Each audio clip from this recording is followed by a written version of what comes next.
శ్రావణ మంగళవారాలు, శ్రావణ శుక్రవారాలు, శ్రావణ పూర్ణిమ, శ్రావణ ఏకాదశి ఇలాంటివి ఎన్నో రకాలైనటువంటివి ఉన్నాయి.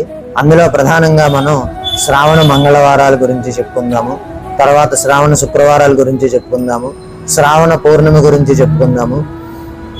శ్రావణ మంగళవారాలు ఉదయాన్నే లేచి తల్లారా స్నానం చేసి ఇంట్లో దీపారాధన వెలిగించి చక్కగా మంగళవారం నాడు వినాయక దేవాలయానికి వెళ్ళి చాలా దేవాలయాల్లో బుధవారం నాడు ఆచరిస్తారు.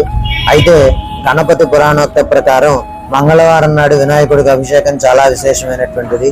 కాబట్టి మీరు దాన్ని తెలుసుకుని వినాయకుడికి అభిషేకం చేయించుకుని లేదా వినాయకుడికి పూజ చేయించుకుని గరికతో స్వామివారికి పూజ చేసి ఆ తర్వాత స్వామివారి యొక్క అనుగ్రహాన్ని పొంది ఆ పూజ పూర్తయిన తర్వాత ఆ ఒక పళ్ళెం తీసుకుని ఆ పళ్ళెంలో దీపారాధన